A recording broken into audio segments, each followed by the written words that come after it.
We're live. Hello, everyone.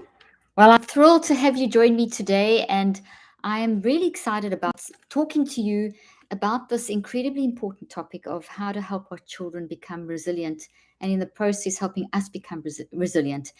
You know, being a parent myself, I have 4 children. If you didn't already know that, they're all adults at this stage, and they between 25 and 32. I hesitated. They're 25 and 32, and they all work for me, which is really amazing. And so I understand being a parent, I understand being a messy parent. And, one of the things that I believe has helped my own children improve their resilience and myself improve my resilience as a person and as a parent is the actual fact that it's okay to be a mess. I know you've heard me say that so often, but boy, do I say that to myself a lot. It's okay to be a mess. It's okay for your child to be a mess. It's okay to be a mess as long as we know how to manage the mess. This mind management key is the key issue that we need to adopt for ourselves as parents, leaders, teachers, caregivers, etc. So in today's seminar, I want to really hone in on this concept of what resilience is and how it's actually a natural part of us, and how understanding this concept can help parents, grannies, uncles, aunts, big brothers and sisters, teachers, anyone who's looking after connecting with children, which is pretty much everyone. I've had so many discussions about this concept, and so many people, because they're used to me talking about, adults and adolescents and many adults' mental health. And people have asked me, why did I write this book for two to 3 to 10 year olds?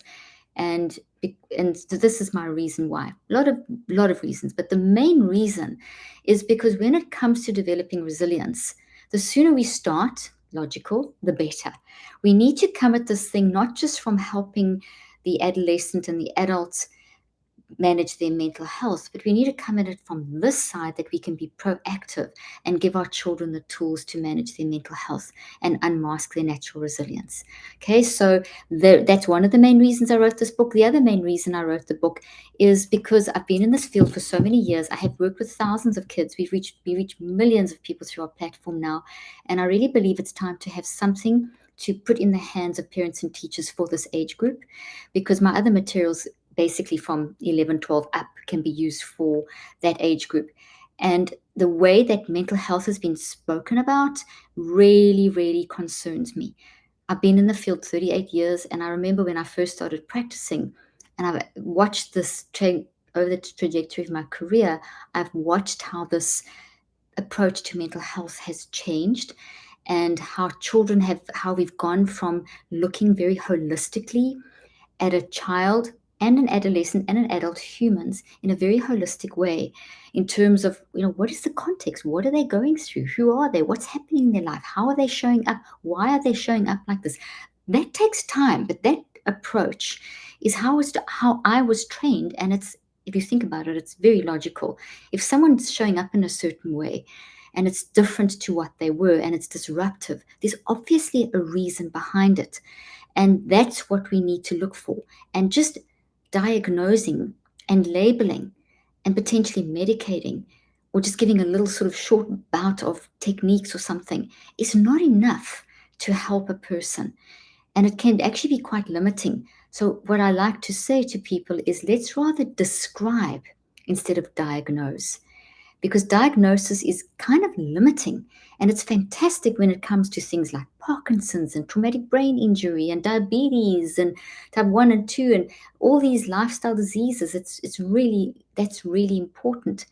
But when it comes to mental health, when it comes to the mind, when it comes to the experiences of life, of us as humans in life, our kids in life, we have to adopt a different approach. And that's why I also wrote this book. I really felt the need for us to equip and empower parents and teachers with this knowledge of how to understand mental health from a different perspective, from a perspective where we don't look at pathologizing childhood and medicalizing misery, where we stop our kids thinking as soon as they have any kind of emotion that there's something wrong with them, where the message of, if you feel depressed or anxious, or your child's depressed or anxious, that there's something wrong with their brain. That's a scary message, and that's kind of very limiting. So I wanted to counter that. Also, I've got so much experience in this field, and there's so many things that I did in my practice and a lot of family therapy that I just felt I wanted to share that with you. So these are all the reasons I wrote the book, and there's one more reason, and that is that overarching a lot of what I'm about to share with you is the fact that we do have a crisis on our hands, and we all know that. When children as young as 8, sometimes even 4, are dying by suicide, when children as young as 2 are being misdiagnosed with things like pediatric bipolar, which is just insane to try and diagnose a 2-year-old with something like that. We've got something wrong with our society. Something's wrong and has been going wrong for a while. So yes, there is a mental health crisis, but it is a symptom of something else that's actually the bigger crisis. And that bigger crisis is we are not teaching ourselves or our children how to manage living life today with the huge amount of speed of access to information. How you can just, at the tip of your fingers, you've got access to so much information, social media, all those things. They're not bad. Having access to information is fantastic. I love technology. I love AI. I love social media. Let me qualify that statement. I love it all. What I don't love is how it's being mismanaged. So if social media is mismanaged, for example, the wrong kind of messaging is going out there and our children are getting, ourselves are getting consumed by it. So it's not the social media, it's how are we managing the social media? How are we managing the AI? How are we managing the speed of information? How are we managing the fact that if a child is being bullied, that years ago, without social media, the bullying stopped when they left school, if they were being bullied at school, and they would have a gap between then and the next day. Now the social media is enabling the bullying to go home right up until when they put that phone down. So it's going home with them. So everything's more pervasive and much quicker. Now that's not bad. If it's not managed, it becomes bad. That's not bad if it's managed. So there's also a lot of talk about the mental health crisis in children being associated with social media, and that social media is this big bad wolf, and it's all social media's fault. When we do things like that, we put the blame on an outside issue. And that's not a good idea, because we have to learn to live in a world of change. Change is always going to be with us. This is how they felt with, it's not like this is the first time change has happened. Change is the inevitable. Change is what we need to be focusing on. What is changing and how do I manage that change? Not trying to stop the change or say the change is bad. It's how you manage it. It only becomes bad if it's mismanaged. I mean, we've had pandemics before, we've had wars before, every generation faces something. Mental health has always been an issue. We humans, we're alive. Life is messy. We messy. We mess up our kids. I mean, it's inevitable. If you have got kids, you've messed them up. And that's okay, but you can fix up the mess. You can, if you know how to manage your mind. You are the daughter and son of someone else. And they were messed up. So they messed you up. So, and some really badly and some only a little bit. But the fact is that we are humans and we do impact other people. And we don't intentionally mess up ourselves or our kids. But our stuff comes through. And when our stuff comes through, we have that impacts others. So we need to work on our stuff. So if I say I've got issues, which obviously, like everyone else, I've got stuff I need to work on. And I know a lot of it's come from when I was in childhood and where my parents brought me up. And even now as a 60-year-old, I'm nearly 60, there'll be things that will pop into my mind and I'll realize, wow, that's something I haven't dealt with. And I'll sort it out, and it's an issue from childhood. But I honor the fact that I don't run my parents down. I honor the fact that my mom and my dad came with their baggage. I mean, my dad has a really sad story of how he grew up and how that impacted how he fathered myself and my siblings, and there's 4 of us. And so I honor that, and I have compassion and sadness for that. But at the same time, I have the right, and so do you, and so do your children, have the right to work on the impact on yourself. So we can do both. We can honor what we've experienced, and our children can honor what we've experienced as parents. But at the same time, we have to honor ourselves by working on the impact of our life on us, and not to have guilt and think there's something weird about working on ourselves. But to work on ourselves and to equip our children to work on ourselves, that's a skill that we need to learn. And it's a skill that's instinctive, but it needs to be shaped in the correct way. And when 95% of what we are hearing is going into our unconscious without us even being aware of it. And if that 95% of what we are being exposed to in our daily life, with all the ways that we're exposed to things, is a message of, if you are sad or depressed or your child's not concentrating, they have a brain disease, go see a psychiatrist or go and get a psychologist or get a label. If that's the message that's consistently coming through, that's what you are wiring into your network, your psycho-neurobiological network. And that's then how you're going to approach things. If a child's constantly being told that there's something wrong with them and that's the messaging they're getting, or that if you feel like this or feel funny or whatever, if you do this or do that, that's not in the so-called bell curve norm, there's the subtle message coming through that's not so subtle of, there's something wrong with me as an individual.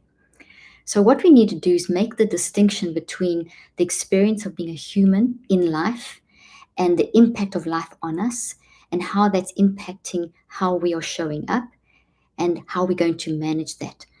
And that's what this book is teaching you to help your children do from as young as 2 and 3. Because I teach you how to do it for yourself with all my other materials and my app. And if you haven't got my other stuff, I've got the book. I've got so many books. I'm trying to see where my other book is now. It's disappeared. It was here. Cleaning Up Your Mental Mess, which is my most recent one before this, which is great for helping you understand how to manage your mess as an adult. And I also have the app, the Neurocycle app, which I strongly recommend that you get yourself into, because the app is then how I walk you through how to help yourself. And I'm also adding in a parent application into the app. So there'll be a whole lot of neurocycles being added that you can use to help your children with bullying and whatever, all kinds of different experiences. And we're growing the mental health platform. We're growing the Neurocycle app, and as to include more and more content. So if you become part of that community, I can help you in that way. And so, but with the children's book, because with my other materials, I didn't have materials out there to in your hands to help you with ages 2 through 10. And so this book has got that level of information. How do you teach the Neurocycle to a 2-year-old and a 3-year-old and a 5-year-old and up to 10 years of age? What do you say? How do you help them with their mental health? How do you give them these tools to understand that if I feel sad, there's nothing wrong with my brain, I'm not a bad person? How do I give my child the tools to be able to tell you that I feel something, but I don't have the words to explain to you, so it'll come out in my behaviors? How do I equip a young child with that? And my youngest patients were as young as 2 and 3. My kids have grown up with this stuff. So I know that this works. The sooner you start, the better. But that doesn't mean that if you're on the other side of 10, that you can't be helped. Your brain is always changing, and you can always direct that change. So 3 things about kids that are super important when it comes to resilience. And that is that kids love authenticity. They are going to honor and recognize and tune in to you when you're authentic. And by authentic, I mean own your stuff, own your mess out loud, obviously language appropriate and detail appropriate, and show them how you are changing and managing your mess. If you pretend nothing's wrong, but your face is dropped and you're trying to hide something, they can see that. And that's very disturbing for a child. It's way better to say, I'm not feeling great today. And we'll give you some examples. I'm not feeling great today. I'm sorry I yelled at you. This is what's going on in my life, whatever. And I'm going to go through a little example in a moment. So authenticity is you being honest about where you're at in the moment. It also means saying sorry. It also means really owning the implications of your parenting with your child, of the baggage and the things that I spoke about earlier on. So it's things like if your children come to you, create an open space where your children can come to you and tell you, hey, listen, Mom, when you said that really hurt me. And you think, wow, I didn't say anything that hurt you. Don't react like that. Maybe you think that in your head, but think, okay, I didn't know that. What did I say? How did it hurt you? Can I hear your experience? And can I explain where I was coming from? And collaborate, have a deep, meaningful connection, and help them with how you hurt them and help them see the other side as well, so that there's balance, that it's empathy, that there's two sides to this coin, that you recognize and validate the pain that you potentially, what you said, caused them. But they also, at the same time, it's very important for them to hear that that's not what you meant and that this is what you meant. So they learn stuff. You're teaching them skills. So authenticity is super important. The other thing is kids read body language better than adults. And 50% of communication is body language. So if you think you're hiding something, you're not. And they will think, if you don't explain it, they will think it's something they've done, even adult children. Like if I have a certain look on my face and I don't like say something, my kids will say to me, "What's wrong?" And immediately I can see them feeling disturbed. So they read body language. Also, children and even adolescents and adult children, they follow your lead, your model. So by you being open in that authentic way that I mentioned earlier on, they will then do what you do. So in helping your children build resilience and in helping with this mental health crisis that's actually caused by a mind management crisis, with the whole biomedical model and the things I've been saying, you need to be managing yourself, and and you're never going to be, we never arrive, we're always in the journey, as we all know.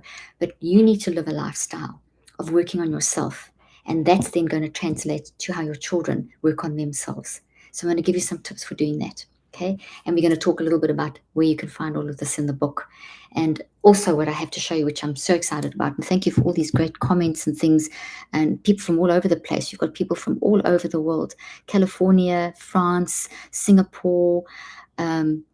It's someone saying here, Dr. G saying that she said the bigger crisis is how we manage the speed of information. And you know what? I just want to jump in there for a moment and just talk about that.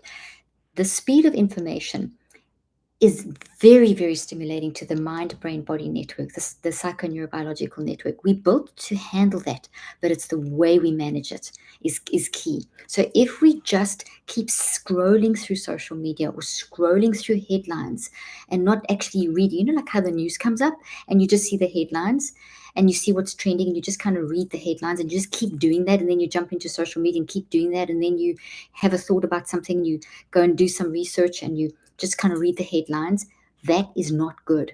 Okay, you can do a bit of that, but you have to at some point go deep. So we're not designed for just gathering of data. We are designed to go deep and process that data.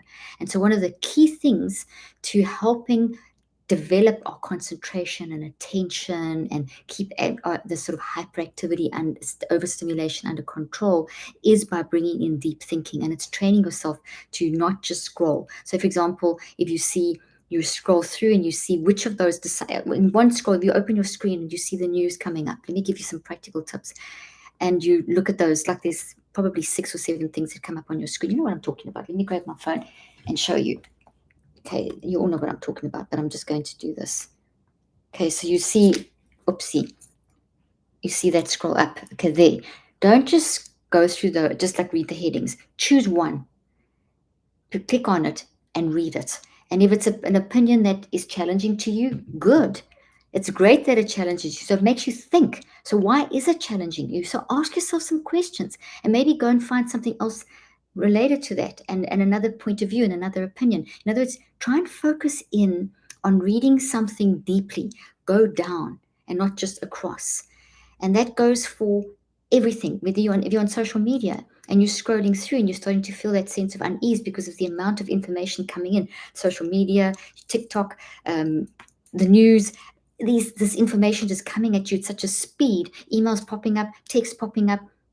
It's just create that mental space and decide, okay, am I going to look at the text now? What's the most important thing? Am I going to finish this email? Which of these emails is the most important? Talk to yourself like that. I'm scrolling through the social media. Why am I doing this? Is this making me feel good? Is it making me feel worked up? Why is it making me feel worked up?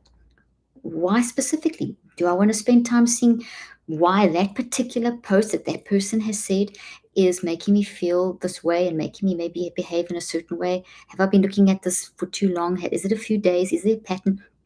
Do it yourself.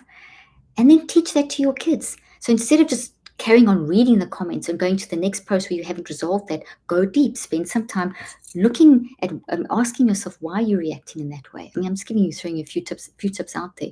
And same thing, like let's say that you're reading something on social media and it grabs your interest. You think, wow, that's just such a beautiful story. Don't just go to the next story. Go maybe and read the comments. Maybe go and look at that story, and if there's maybe a link to read the whole story, go and read that. Go deep. And then think about that and ponder on that, and see how you can link it back to your life, or in other words, focus on the good stuff as well. So that's one of the keys of those three things. So let me just quickly summarize. Kids are very authentic. Kids read body language very well, and kids respond to modeling. So I've given you an example now of how you can model handling the speed of information. And I've also given you an example of how I've started giving you an example of how being very honest about your own emotions, and what you're going through and your feelings and your reactions and so on. Telling if you're not having a good day, being honest and open about that. That's really important. Those things are going to naturally build resilience in children. So now what I'm going to quickly sort of explain to you is there's so many things that I want to share with you. And so just before I go into the next phase, today is your last, up to the book is released on the 8th. Once the book is released, the pre-orders are over. So if you haven't already ordered, and I know a lot of you've already pre-ordered, and some of you even already got your book, which is so great. But today's your last chance for pre-ordering, and there are bonuses with your pre-ordering. The bonuses are that there's going to be another free seminar like this, and I'm specifically going to be focusing on the anxiety of going back to school and dealing with new things. And so that's going to be another free seminar, but you only get access to that if you pre-order.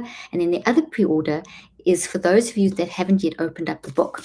Let me open it up for you. I created a character called Brainy. I actually created this character, Brainy, 25 years ago. I just want to find a picture of Brainy here.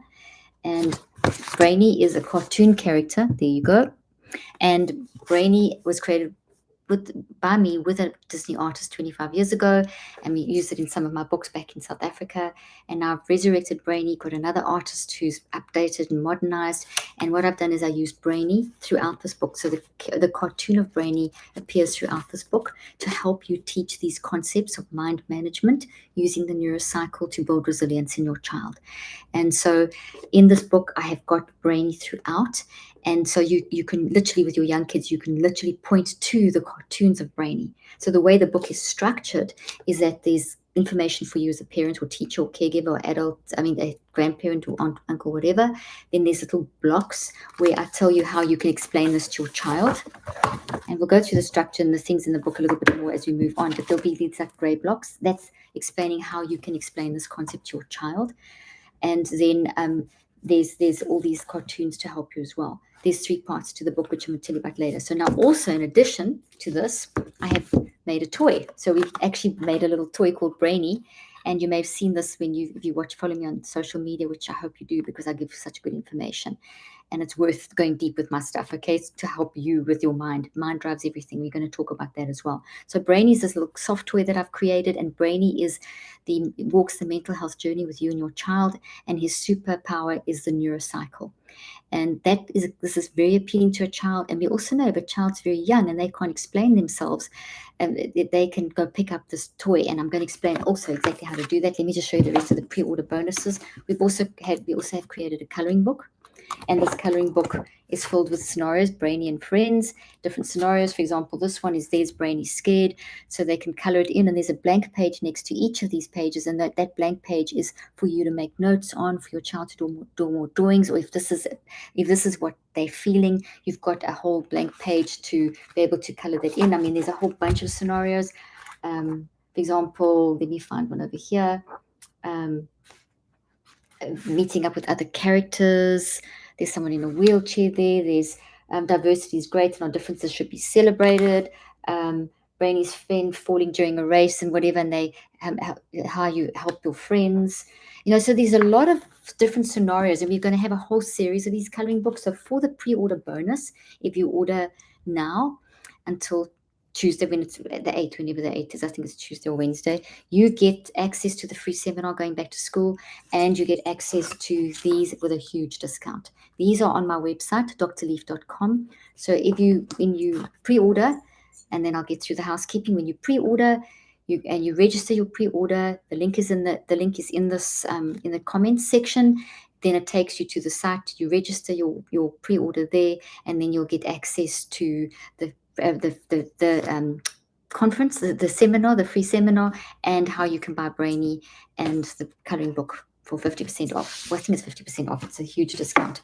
We also have in the pipeline, it's going to be released in September. We're going to be adding in the parent app into the app, the Neurocycle app. There'll be a whole section for parents to help children. So that's coming in. And then we also have in the pipeline a whole series of storybooks. The first one will be released, we're hoping, by October.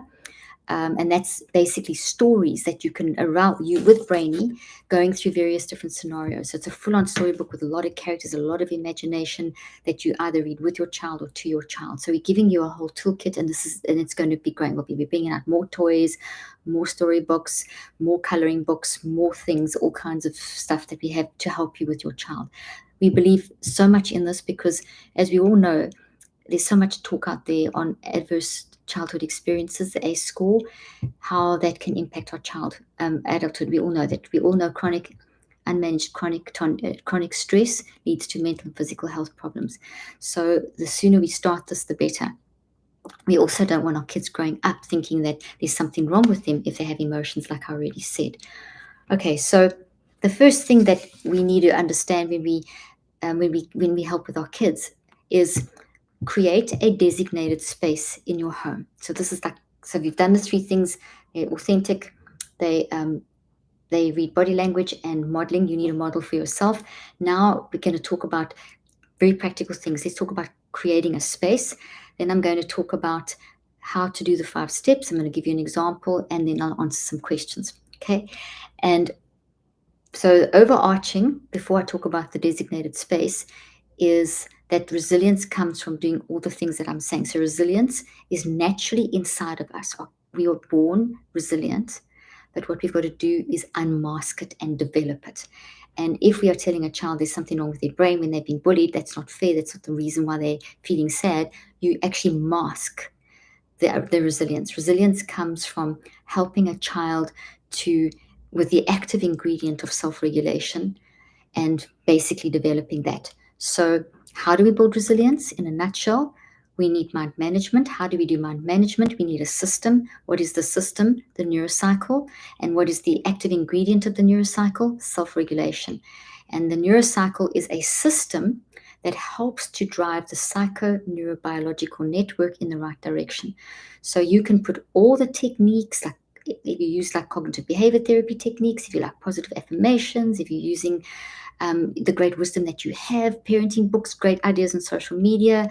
There's a lot of great stuff for parenting out there. Use all of that, but put that into the framework of the Neurocycle, because the 5 steps of the Neurocycle are how you're going to actually rewire the psychoneurobiological network. We're going to talk about that in more detail in a moment, and how you do it over time. Otherwise, you've got a whole hodgepodge of things that will not be done consistently and will not be sustainable and can become good stuff like breathing exercises and mindful awareness and certain techniques and so on, become band-aids instead of solutions. And so we want to have a consistent mind management process happening on all levels. The Neurocycle can be used to help deal with the challenges, and challenges of life can be on a scale of 1 through 10, just to help you understand this. So 1, 2, and 3, the day-to-day struggles, maybe a little fight with the best friend that upsets him for a while, or a little toss up with a fight with a sibling, or maybe mom loses her temper for a little bit and then calms down, or they lose something or whatever. So it's enough to upset you, but it's not a huge thing. It's the day-to-day struggles of life. The 4, 5, 6s, and 7s are not managing things like social media, not dealing with technology and things, not getting completely consumed by what you're focusing on, whatever you think about the most gross. So you start building in patterns into your brain and changing your brain and your mind and your body, the psychoneurobiological network, in the wrong way, and that can start disrupting your functioning. The 8s, 9s, and 10s, those are the severe traumas. Those, and notice now this is the first time I'm mentioning the word trauma, okay? So those are the severe traumas. So let's say sexual abuse, physical abuse, persistent bullying, being in a war zone, racism, all the things that are damaging everything, all of these things affect you, but those are those are the traumas. The 8, 9s, and 10s are the big stuff. The middle stuff is also big, and it creates the patterns, but it's not trauma. It can move into trauma. So unmanaged, the middle can move up. Anything can move up on that scale. Okay, so but the end is the trauma stuff. The middle is going to be the different challenges that we have. Okay, that, like, social media, as I mentioned, in the day-to-day struggles. Okay, so with that in mind, the neurocycle can be used on all 3 levels. If it's just an in the moment thing, like an argument between siblings, that's when you can do the neurocycle really quickly. You can do it in a couple of minutes. If it's the middle stuff, where there's patterns where a child's immersing themselves in social media, like, for example, the huge problem with young girls and it's also affecting boys, with scrolling through and seeing that you've got to have a certain body type and look a certain way in order to be accepted and have value, and they're spending hours on social media. This is in that 4, 5, 6, 7 zone. Whatever you think about the most grows, and if that's all you're looking at, your identity, self-value, those things are now being very badly damaged, lead to eating disorders, and now we're shifting into the 8s, 9s, and 10s. We need to know how to recognize and manage those too. That's not going to go away with one neurocycle. That's going to have to be, that's a pattern. It's becoming established, and it's becoming more and more established. So any kind of pattern, whether it's in the middle zone or the end zone, is going to take multiple neurocycles. So when we talk about the 7, 8s, and the 4, 5, 6s, and 7s, and the 8, 9s, and 10s, we're talking patterns. And when we're talking patterns, we're talking time. And we're talking time for change. So how do we, if your child has been immersed in social media, with the example that I've just given, then how long is it going to take to help them to rewire their networks and regain their identity and help get these eating issues and so on under control? I'm just using that as an example because it's pretty huge at the moment, and has been for a while, one of many issues. It's going to take at least 63 days. Okay, so it's consistent, daily, guided process of the neurocycles. You're going to do it daily over at least 63 days. You can't just do it once or twice. It's going to be consistently done over time. And the first 21 days, you're going to spend around 5 to 15 minutes. And in the second set of 42 days, which is phase 2, you're going to spend around about 5 minutes. Now, there'll be days missed in between, but generally, if you see a pattern, then you want to sit down and you want to spend the time. Now, when it's the 8, 9s, and 10s, there's a good chance that you're going to have to spend multiple neurocycles. So, for example, I've had children, there's an example in the book, in the trauma section of the book, of a child who was very, very, very, very badly physically abused, sexually abused from the age of 3 months. And it's an incredible story. And if I have time, I'll get to talking about that. But it's in the book. It's in one of the chapter on trauma. That's not going to be something that's going to be fixed in one cycle. That's years. So I've had some patients that it's been 12 cycles over 2 years, because you can do more or less around about 6 a year. And those multiple cycles to get to the point where you feel like you can really move forward. Having said that, every time you do a neurocycle, you will feel like you're getting more empowered. It's a pathway to empowerment. And over time, that is going to just get better and better. But when I say big stuff, big trauma, the 8, 9, 10, when you hit that when you hit that 63-day mark, more or less 63 days, that's when you're going to maybe recognize that there's more work to be done. And that's why I say multiple neurocycles. And big stuff literally infects. It's actually quite a good word to use, like a virus, all different areas of your functioning. So it takes quite a lot of unpacking and deconstruction and reconstruction. Okay. And so personally, I'm always working on a neurocycle. I use it in all levels. So if there's patterns in my life that I see emerging, then I'm going to work on that pattern wherever it is in that scale. So there's always a daily neurocycle I'm doing, that I'm working on something to improve myself as a parent, as a wife, to improve my knowledge, etc. And then there's the day-to-day stuff. I use it all the time. My kids do too, and my patients that I worked with. This is a lifestyle. I'm not talking about a fun thing. I'm talking about lifestyle. So now, why the lifestyle? Why the 63 days? What is the psychoneurobiological network and all that kind of thing? Okay, I'm going to be doing this next section in around about 15 minutes, and then I'm going to leave 15 minutes to answer questions. Okay, so very quickly, I've done a lot of research on the time it takes to make changes in the psychoneurobiological network. I'm currently running a big study. We just recently published. I've got 4 papers that are under review at the moment for publication. So what I've shown with my research, which confirms existing research, is that it does not take 21 days to make a change. It doesn't take 21 days to form a habit. A lot of stuff will happen, but to stabilize and create a change that will impact in how you're showing up in life in a useful way is going to take these cycles of 63 days. Okay, why? Our psycho-neurobiological network, which is where our resilience resides and where our humanity resides, is a very complex network. Psycho means mind, neuro means brain, biology means body. So all my research and work I do around the mind-brain-body connection. Your mind is your aliveness, your ability to sit and listen to this and watch this seminar, okay? Your ability to go from here and talk about this, your ability to have a relationship, your aliveness from the time you wake up till the time you wake up tomorrow, to your entire life. Your mind is this aliveness, your ability to think, feel, and choose in response to life, to experience life. If you're dead, the mind is not there, the brain and body disintegrate. So not only does your mind help you experience life, but mind also uses the brain to put life into a physical form. So the mind-brain-body connection is you listening to me now. Your mind is you with your mind. You're thinking, feeling, and choosing in your unique way. There's a bunch of all kinds of energy and electromagnetic light waves and a bunch of very fancy physics and quantum physics and classical physics happening, and that becomes a wave in your brain. This information, and like the waves of the sea, it builds and collapses, and it's happening really fast. And so as that collapses and stuff, all this is happening, you are wiring in what you're hearing into your brain as trees. And I explain this to kids in a very simple way. We talk about trees, and you'll see in the book, there are trees, like the first part of the book. So it aligns with, I teach about the psychoneurobiological network. I talk about the mind-brain-body connection in the first chapter. I tell you what it is. I give you some images, and then I have a nice, simple way that you can explain it to the kids. So there's the trees. And you can use these images, you can use pictures, you can go in the garden, you can find a tree that looks like maybe, like maybe not so pretty, it's losing its leaves, it looks a bit spiky or whatever, and then a beautiful green tree. And you can say that that spiky tree is the unhealthy thought that's from the experience that your mind put into your brain. Kids get this. And I tell you how the languaging, obviously for young children, and then also what a happy tree would look like. And you can say the happy tree maybe is that birthday party they went to, and the spiky tree is maybe that when someone teased them or bullied them or something like that. Okay, so your mind, brain, body network is essentially the combination of the mind and body network work, the mind, brain, and body working together. Every experience goes by the mind into the brain, becomes a change in the brain, which is neuroplasticity, protein changes, and that then also changes in the body. So the mind is embodied, which is why we feel it.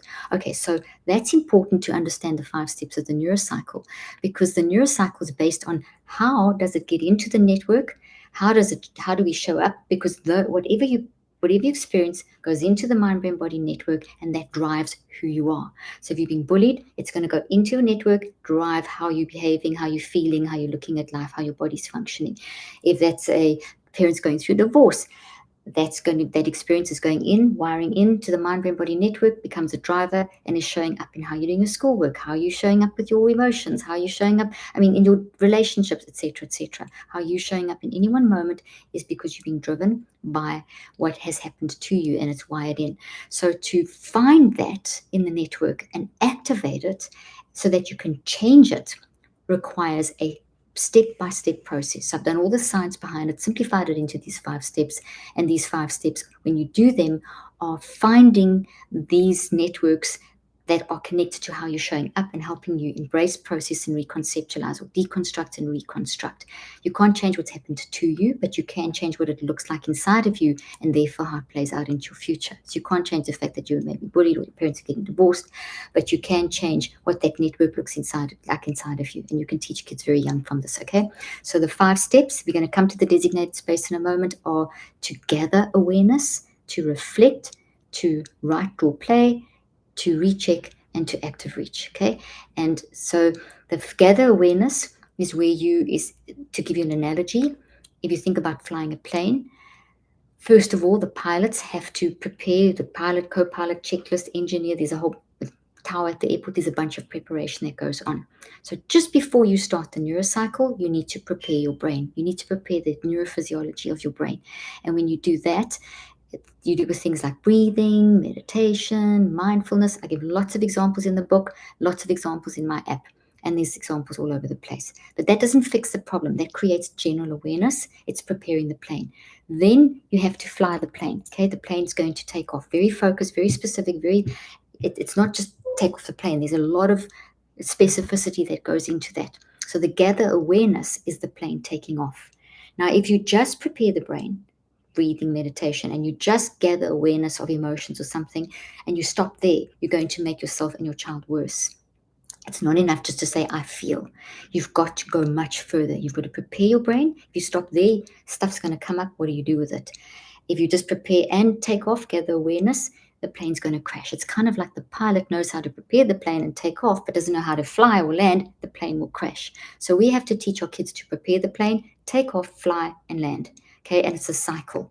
It always goes in cycles. Everything in your psychoneurobiological network, right down to how your heart works, how your cells work how your brain, everything, your mind, it's all cycles. So we follow that concept of the cycle. So the neurocycle drives neuroplasticity in the direction you want it to go, and it's driving it in you teaching your kids to do that. And that's what takes time. So you do the neurocycle daily over time for anything from 5 onwards, okay?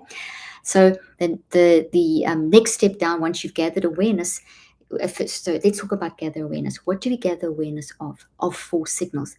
So how do we show up? So now I mentioned earlier on that mind management is what we need to do, and that the neurocycle is the tool, and that the active ingredient is self-regulation. So when I do this preparation, I'm activating self-regulation. I'm getting my neurophysiology and psychoneurophysiology under control. And now what I'm doing by gather awareness is I'm self-regulating. I'm standing back and observing. How do I feel? I gather awareness of 4 signals. My feelings, what this feels like in my body, how this is influencing my behaviors, what I say and what I do, and how this is influencing how my perspective, how I'm looking at life. Very specific. You're just going to gather awareness of those. So you're flying, you're not flying, you're taking off. It's very focused, very specific. That activates the network so you can change it. Okay. So I've got an example over here. So let's say that let me find my little example over here. It could be something like, you prompt your child. It could be something like, how are you feeling? Well, how's brain you feeling? I see, or you could either you say it, or you model it, or you ask them depending on the age. So let's say now that it's a 2 or 3 or 4-year-old, and they get in the car and they kick in the seat and they're worked up, and they're at home and they're fighting with their siblings and teasing their siblings, and they don't want me to do this or whatever. So you could go pick up Brainy, and you would say to Brainy, oh, I see Brainy is not feeling great. And you could even talk to Brainy so that there's not so much threat. The child's watching, it draws them in. You could say something like, I see Brainy feels very worried and frustrated because Brainy's kicking the car seat, and you can enact it. And then you can say, I see Brainy seems to have a sore tummy because Brainy keeps rubbing his tummy. And then this is obviously the younger child. The older child, slightly different. I'll do that in a moment. Then you could say something like, so that's, first of all, emotion. I see Brainy's frustrated. Where's this coming out in bodily sensation? Brainy's rubbing his tummy. Then there could be something like, Brainy keeps crying and kicking the seat, behaviors. And then, you can do something like that. And that's the 3rd signal. Then the 4th signal would be something like, I see Brainy is not having a good day. Brainy doesn't seem to like today.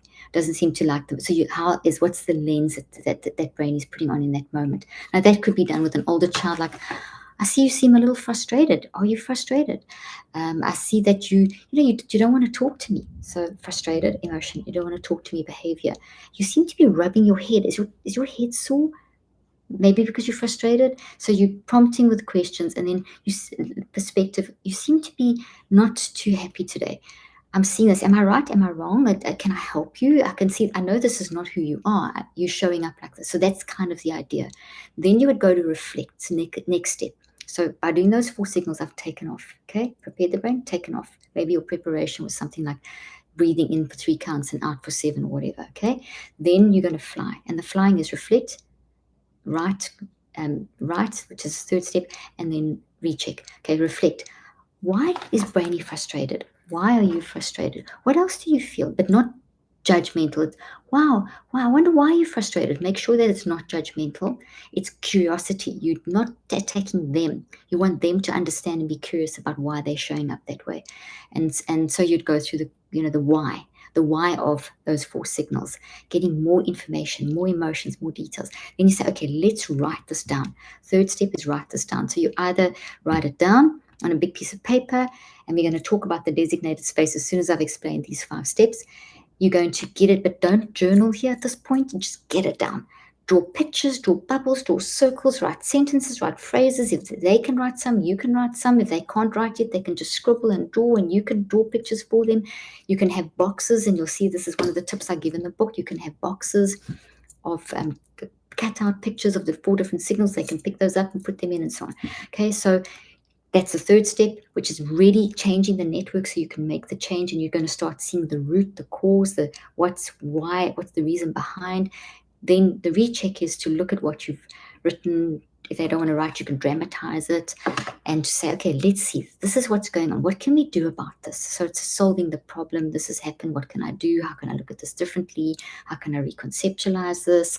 So, for example, what have I got over here? Things like you feel sad and frustrated. It's happening a lot, but maybe if you did, maybe it's because your friend is, you said your friend is not playing with you, so you feel very frustrated, or your friend is bullying you, and that's why you may be hitting your brother, because you're so filled with energy. When kids have something happen to them, that's energy. That network is energy. It comes out in the 4 signals. Okay, so that's why the 4 signals are not them misbehaving. The misbehavior isn't intentional. It's a signal that's being signals to you that contain information. That energy is going crazy inside of them and is coming out in that way. So you want to obviously don't hurt anyone. You don't throw things around you. Let's deal with that. Let's get into the safe space. Let's talk about it. That's not who you are. We can't hit, etc. But then you've got to deal with it. Okay, you don't just go to your room and that's it, you're bad. You actually got to work through and process, but you've got to go through the whole thing. So the 4th step is to then recheck, analyze patterns, triggers, etc. 5th step is now we close the cycle. We've flown the plane with the reflect, write, and recheck. Now we're going to land the plane with an active reach, which is an action. Okay, so I now see that you were kicking your brother, which you mustn't do because of those reasons. You've got to say sorry to him. So your active reach is to say sorry and to explain that you kicked him, you didn't mean to. You were just very frustrated because you were kicked at school. I mean, that's such a simple example, but an active reach is, what is my little solution? What's my little action? What's my little anchor that I can do today to help me move forward? Okay, so now where do you do this? Mind drives everything. Without your mind, you're dead, as I've said. Okay, so mind is your number 1 priority. Your mind drives every single thing that you and your child do. You're eating, you're walking, you're sleeping, you're drinking, you're functioning, your mental health. So therefore, mind is priority. So this mind management is a lifestyle. So to train this, have a designated space in your house. This works so well. Maybe take a wall in your kitchen or somewhere in your house and paint it with chalk paint, and have a set of art supplies. Have Brainy there, have the book, have the coloring book, have your tools, and you use it too. So you walk in the door and you're frustrated and you yell at the kids and you fall over their toys and you just lose it. Say, oops, go sit in that space. Maybe there's a nice little bench or a nice little chair. You designate and you create a little brain corner or a neurocycle corner, whatever you want to call it. Kids love the word neurocycle, by the way, and brain, and they love these big words. And I have we'll talk about the book in a moment. Okay, so you go sit down there and you say, okay, I'm so sorry. I yelled at you, behavior. I said things that I shouldn't have said. I'm so frustrated today, emotion. My tummy's sore, my heart's beating. And today I had a lousy day. Why?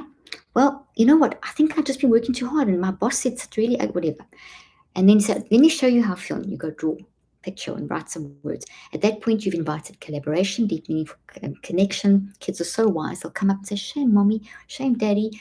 Well, maybe you could do this, maybe that. And and then you let them connect with you, and you see them, they see you doing a little recheck and doing the writing, and you solve it together, and you invite them in to collaborate, or they just watch you, and you say something like, well, this happened, I think I'm going to do this, and I think I'm going to say something to my boss about I don't like being yelled at, but you know what, for today, I thank you for listening. I'm so sorry that I hurt you. Let's talk about how this hurt you, what I said, and you go through the neurocycle to help with that, and then you say, okay, now let's active reach was, the active reach there would have been, I'm so sorry I hurt you. Let's now do a neurocycle to help you because I hurt you. Let's go through that. And now let's do a collective neurocycle together. I mean, an active reach together. Let's go for a walk. Let's go play with our puppy. Let's cook dinner together. Let's watch our favorite TV show. Let's draw some pictures, something. So that's a quick example of an in the moment thing. Now, when I have a whole chapter in the book on time and how to do the time frame, etc. I'm just giving you a basic demonstration, but this system is changing the networks, and that's what unmasks and builds resilience. So let's quickly talk about the cover, the way I've organized the book. There's 3 parts to the book. If you haven't already got it, as I said, you can. If you've just jumped on now, you can go pre-order. There's bonuses, the links in the thing on how to do it. Okay, so the first part is the keys to understanding how the mind functions. And in this, I cover the mind-brain-body connection in simple ways to help you. Remember, everything I do is based on science. There is science in here, but it's really simple.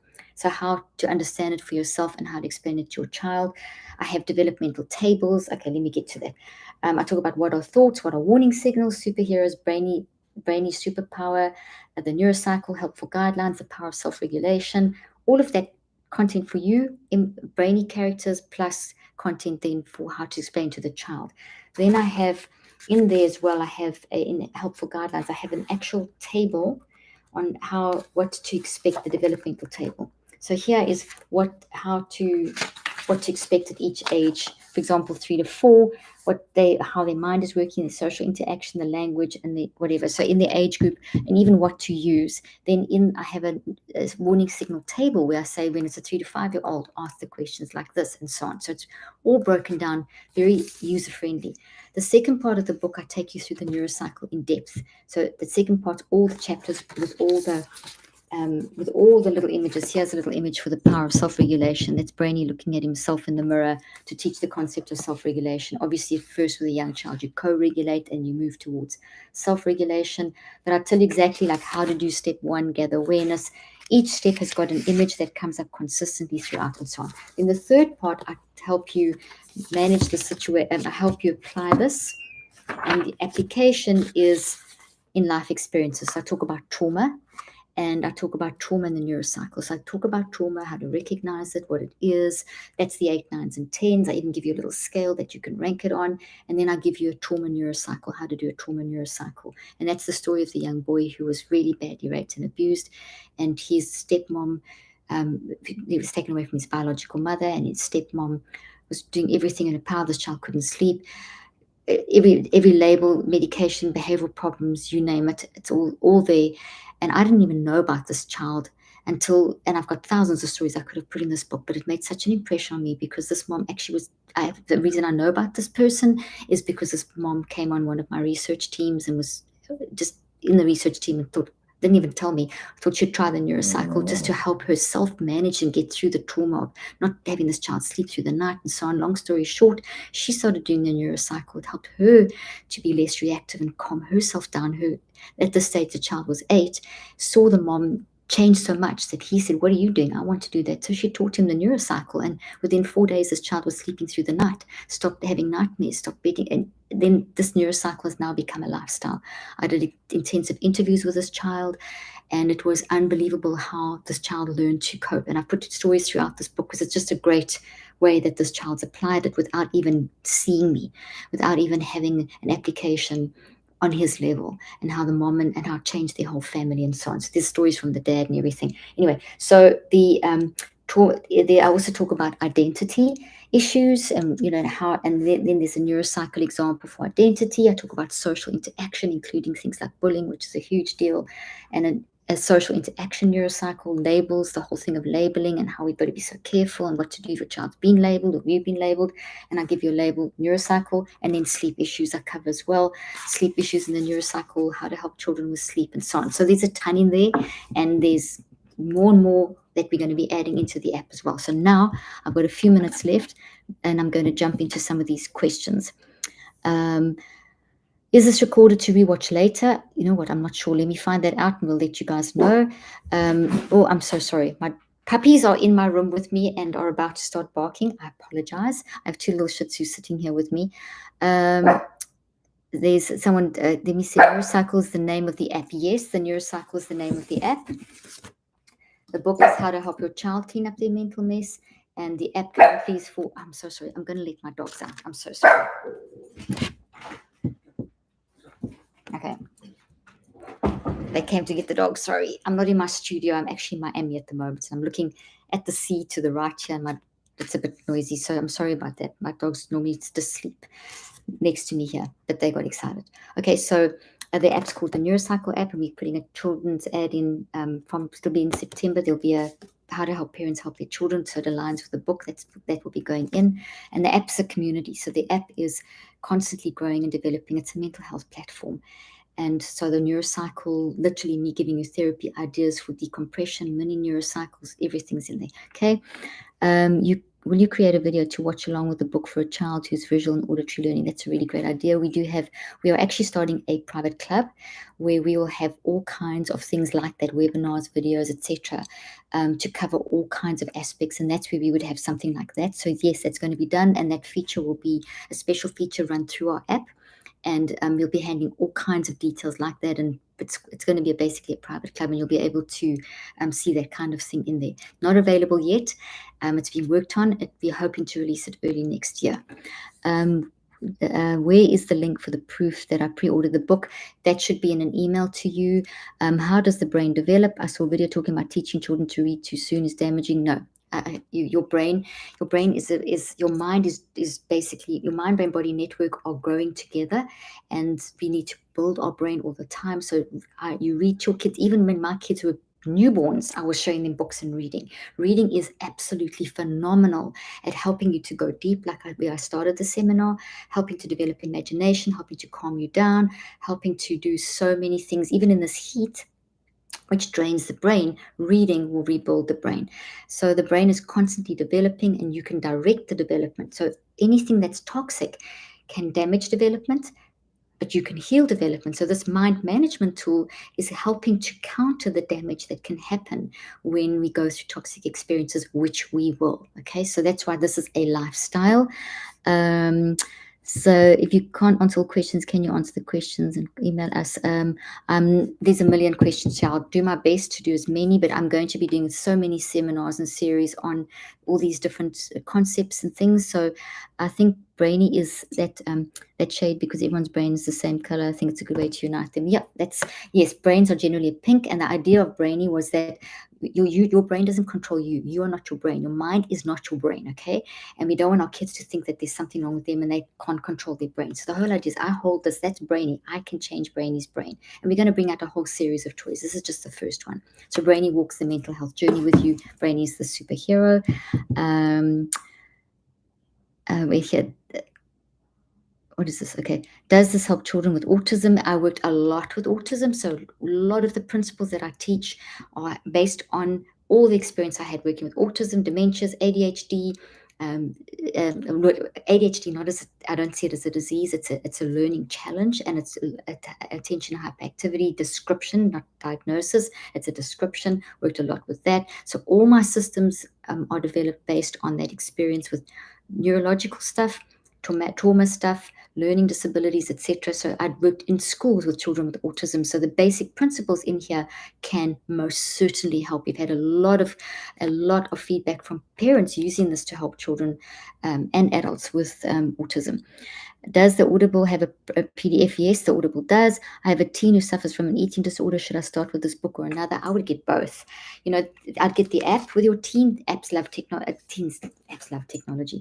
Teens love technology. This book it's simple and it's easy way to understand. So we're getting a lot of adults that like both.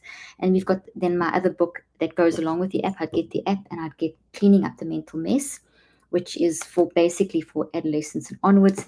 And if you want to get this, you've got all three. As I said, this is like a super easy way of understanding it. But if you want to only get one thing, get the app. Because the app, I walk you through it and there's images and audio and so on. What do you do if you don't have time to do the Neurocycle because life is busy? Okay, I get that all the time. Let's put it this way. And I'm so glad that you asked that question. Thank you. Life is busy. I am busy. I have 4 kids. I know that we're all busy. Life is busy. But let me say to you like this. Your brain is always changing, always. It never isn't changing. You are responding to life all the time. 95% of what is going into your psychoneurobiological network that is driving you, you're not even aware of. You're only consciously aware of about 5%. And that's easier to focus on because we're aware of what we're focusing on. But there's stuff going in you that's also contributing. So your brain is changing all the time. It never stops changing. During the day, you're building life into your brain. At night, you ask your brain, mind, brain, body network is sorting out what you built during the day. So messy mind, messy brain, messy body, messy life. So if we don't take time to drive our brain in the right direction, in 63 days' time, your brain's changed and you're 63 days more messy. So my advice to you is, if you want to get that busyness under control, take the time to learn to do the neurocycle. Once you've got it under control, the time is, it's going to take you a few weeks to get into it. But to go and become a pro athlete or to go and learn a new skill, we all know it takes time. We should be giving our brain as much attention as we give to things like exercise and building and teaching and learning how to play a musical instrument. Those take time. We all understand that. But when it comes to mind, we want a quick fix. There is zero quick fix for your brain. So my thesis and my explanation or answer is that your brain's changing anyway. Don't you want to direct the change? Because the more you direct the change, the more health you build into your body, because our mind is using the brain and the body. So messy mind, messy brain, messy life, and that increases the vulnerability of how you function. So every moment of every day, your cells are responding. The fact that your heart is beating, it's your mind driving it. So if your mind is messy, your brain's changing, it's changing in the wrong direction, and that's affecting your health. And over time, it's accumulative, and that then leads to just constant feeling of busy, overwhelm, and mental health issues get out of control. This is a way of being proactive in getting control of your life. Okay, so we've got time for 2 more questions. How can we get you to help us improve our curriculum and school structures around social and emotional support? Great question. I've done research in this area, and I've worked for years in South Africa. That's where I did my first 25 years. We've been here for 15. I worked with thousands of teachers, and I've worked in this country in charter schools. I have a whole system in place for school and education, so you can reach out to us separately for that. But this book is a great start. Get this book, learn it as a teacher, and start doing this in your classroom. You can reach out to our organization. We can also do training and seminars to help you, but the book's available. You can start doing that.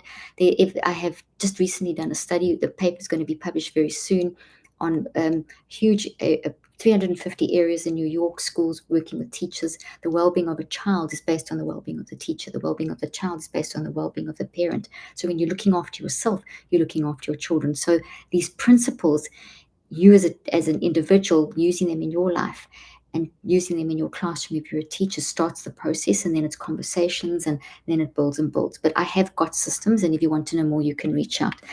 The kids with learning disabilities, dyslexia, did a lot of work on that. In fact, the Neurocycle was initially developed for children and adults with TBI and learning disabilities.